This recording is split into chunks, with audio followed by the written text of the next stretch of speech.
I am very excited about this talk. I saw Dr. Amaranthus speak at a Rotary Club in Grants Pass probably 6 or 7 years ago, and I still think about it. It really, really stuck with me.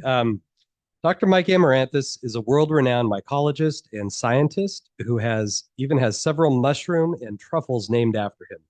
He's the recipient of the USDA highest award for scientific achievement. Dr. Mike has a BS degree from University of California, Berkeley, and a PhD from OSU, and has authored over 150 scientific manuscripts.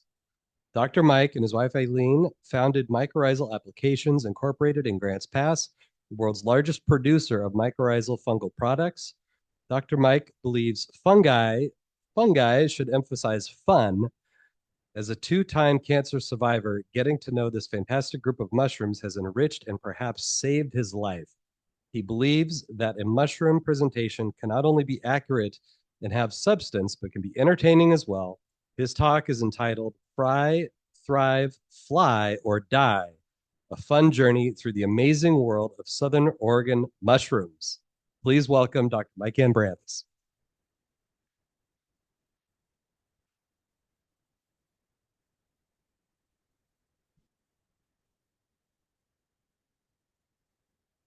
Thanks, Kurt. I felt like I just died and it was my eulogy or something. I was like, um, so how much can I share in about mushrooms in the next 20 minutes? Um, as as much as I can. 20 mushroom jokes. Um, when I came to the Rogue Valley almost 50 years ago, most of the feelings about mushrooms were moldy bread and itchy toes. There wasn't a lot of people that were seeing the benefits of fungi in their environment. And that's really changed in the last 50 years. Our understanding of what mushrooms do for the environment, um, for um, plant health, for mental health, for medicine, et cetera, wildlife, global climate change, that's all changed in the last 50 years. And I am thankful to be part of that increase in knowledge. Most people, their first kind of encounter with fungi or morels. And we're lucky here. How many people pick morels in the group? Yeah. So it's we live in a fantastic environment for morels. We have all the major morel clades are represented in Southern Oregon. And they, they occur in a variety of habitats. And it's family fun. A lot of morel picking has been passed on from generation to generation. You see families of 4 generations that have all picked mushrooms in the same patches over the years. So it's kind of one of those things that you pass on the information and the knowledge and your mushroom morel patches from generation to generation. And it seems like the size of the mushroom is irreversibly proportioned to the size of the individual. Kids love finding mushrooms.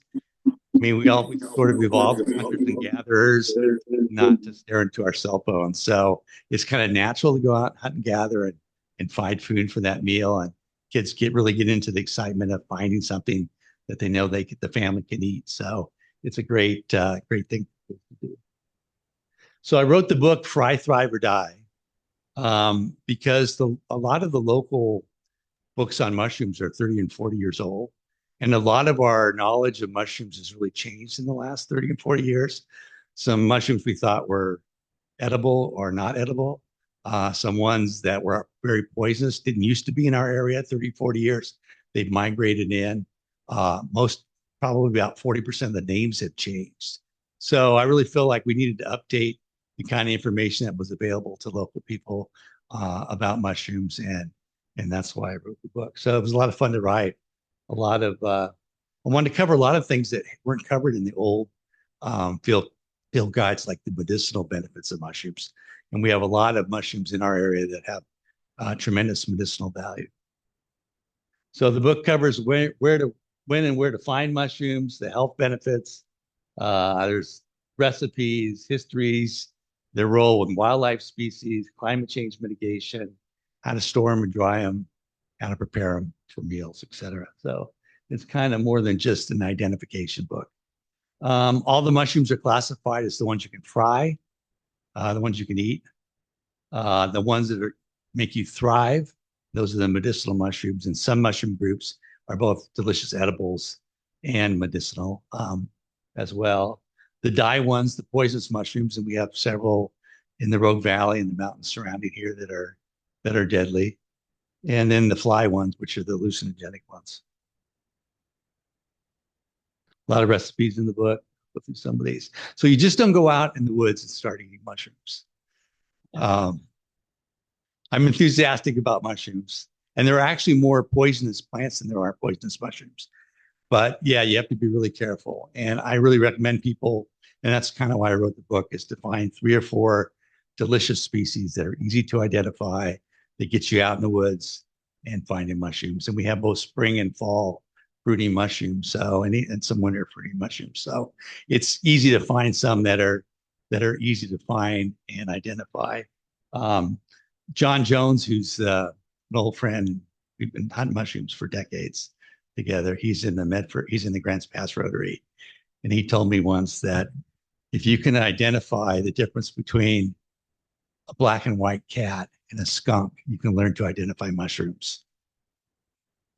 So if you can identify the dog dressed up like a mushroom and the mushrooms on the left, then you're well on your way to being able to do it.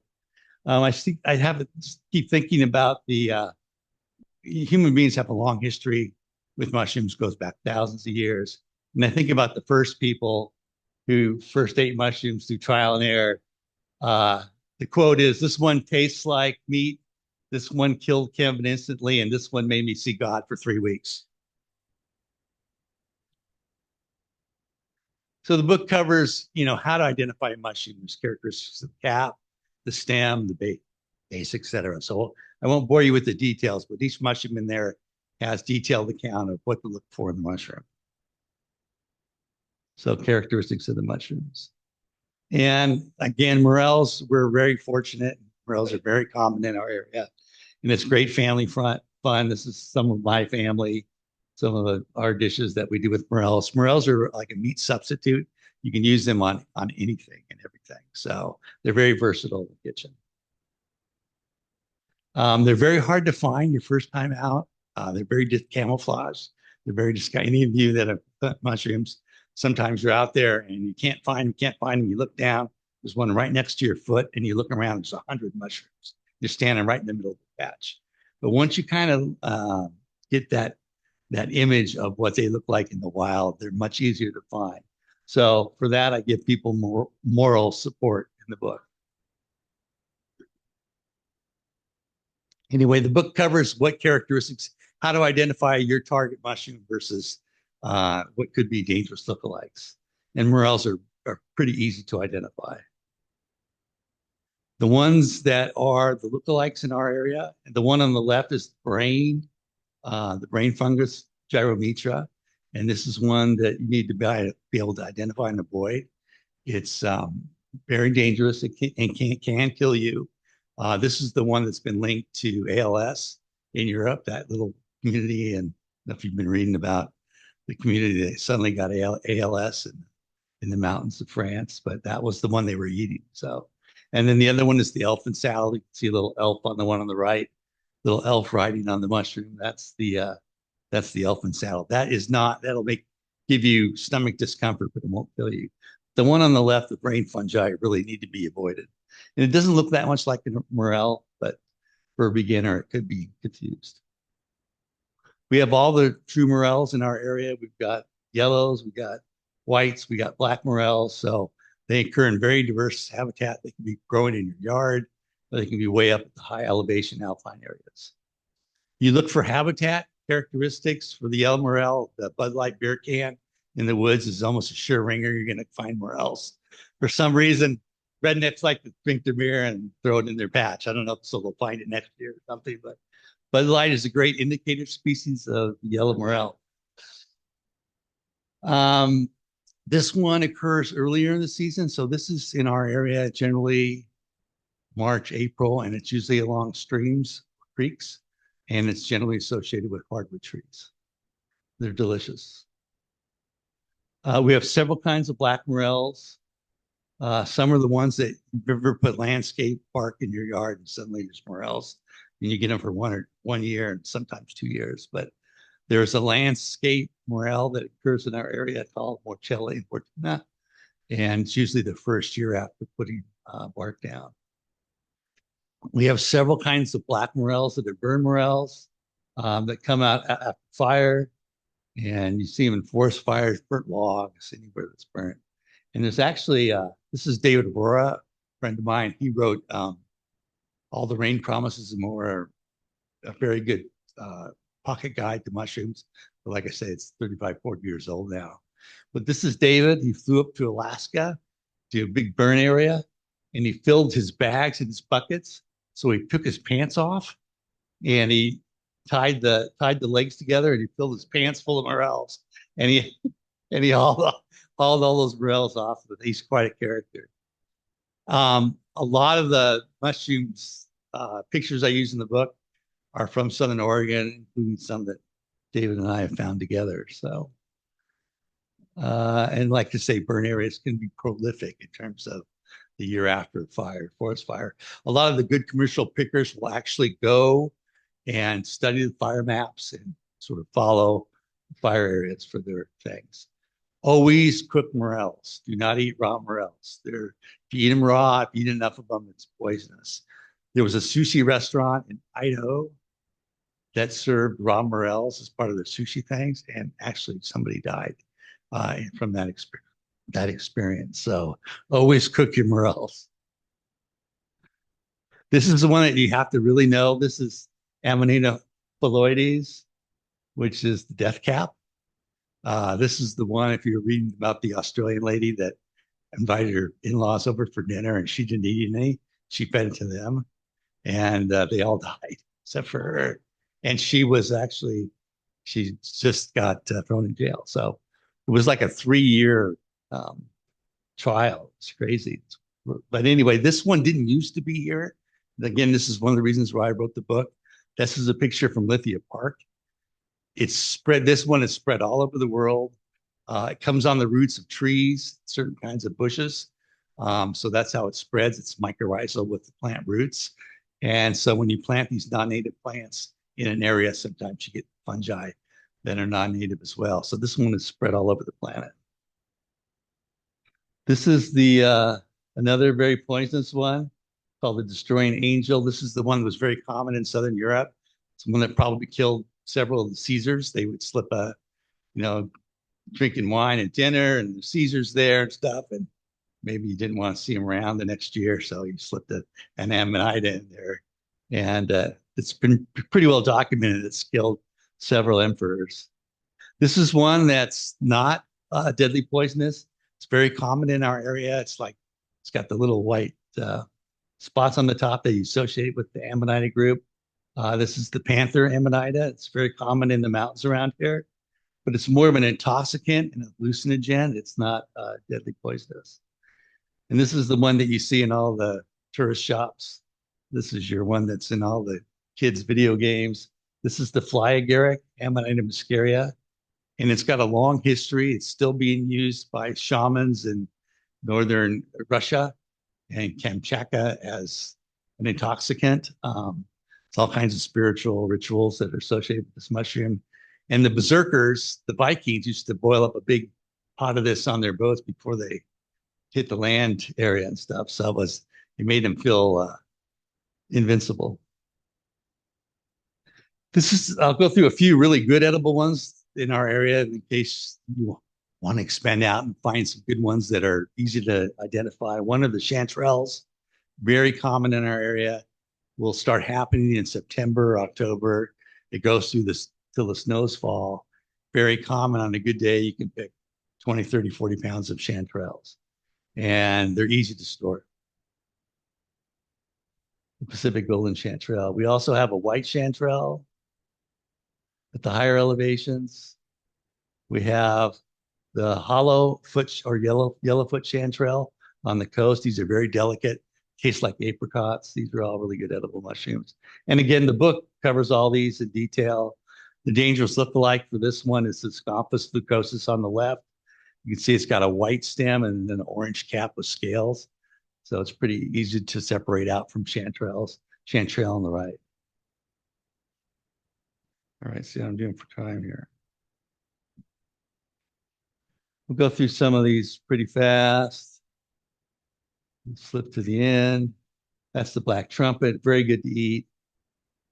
It occurs under madrone. This is the hedgehog. It's got teeth underneath the cap instead of gills. Again, it tastes much like a chanterelle. It's delicious. More on the coast. This is matsutake. This is the one that the Asian cultures go crazy for. Um, Japanese especially. And they're often indicator plants, and the book talks about the indicator plants for different mushroom groups.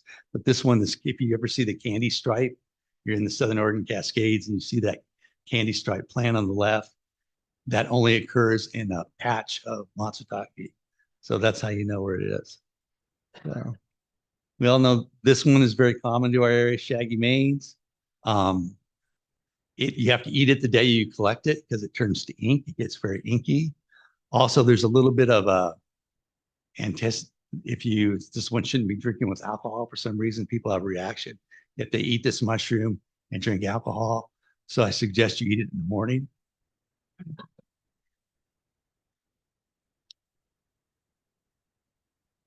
Liberty cap. This is an hallucinogenic one. This occurs in the Southern Oregon coast. Very common. It's not very strong. It's a hallucinogen, but it is very common in areas so that there's been grazing. This is one that occurs in a lot of people's yards in Southern Oregon. I don't think they know that it is an hallucinogenic mushroom. It's called the wavy cap. It is very strong. It likes landscape bark, fresh bark like morels, but it's very potent as an hallucinogen, the wavy cap. People think that psychedelics was just the 60s and 70s hippie thing. Human beings and psychedelics have been co-evolved over tens of thousands of years, whether you're talking about, Siberia, West Africa, Mesoamerica, South America, North America. There were species of hallucinogenic mushrooms that were consumed mostly ceremonially by these different cultures. It's been around for a long time. The problem with these little brown mushrooms that are psychedelic is that there's this group of gallerinas here that have rusty brown spores that are very dangerous, and some are deadly. So people that are just trying to eat little brown mushrooms to get high, not a good strategy if you want to keep the family going. So you want to avoid these rusty brown and brown spored mushrooms.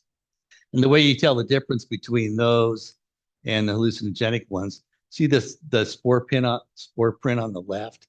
That's the psychedelic psilocybin group. They have purple brown spores where you can see these deadly gallerinas have orange spores. And the book talks about this in great detail and how to do a spore print so you can identify the mushroom. The last good one I'll really talk about, and we'll kind of switch to the end because we're running out of time, is the porcini. This is anybody that's been to Southern Europe. There's always about 5 or 6 porcini dishes on the menu. This is the one the Italians love. It's big and meaty. You can see how big they get sometimes. They're delicious. One mushroom can be several meals. People don't realize that we have abundant fruiting in Southern Oregon of this one. There's some Italian Americans that know about it, but most people don't really collect this one in Southern Oregon, but it is delicious. And again, it's quite abundant here, but people really don't collect it. It's called the Spring King. When you're mushroom hunting, it's not sometimes easy to see these. They're not sticking way out of the ground and easy to see. A lot of times they're kind of under the duff or just cracking the duff. So you have to look very closely at these things underneath.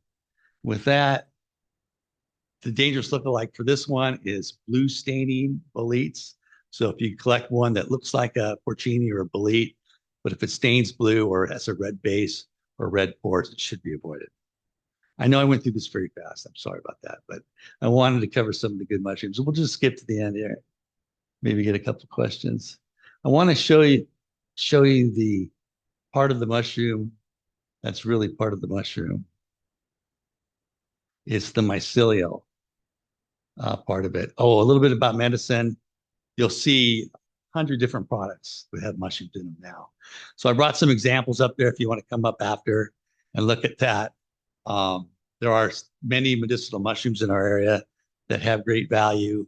They have a lot of things that plants don't have in them. And a lot of 55% of all the new medicines, including these immunosuppressant cancer drugs, are derived from fungi and they're derived from mushrooms. So some of the most effective drugs that we've developed in the last 20 years have been isolated and grown from mushrooms. And with that, I'll take a couple questions.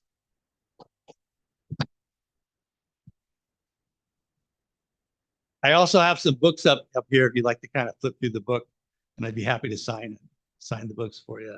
And I've got two books. I've got the Mushroom Field Guide, and I also have a children's book.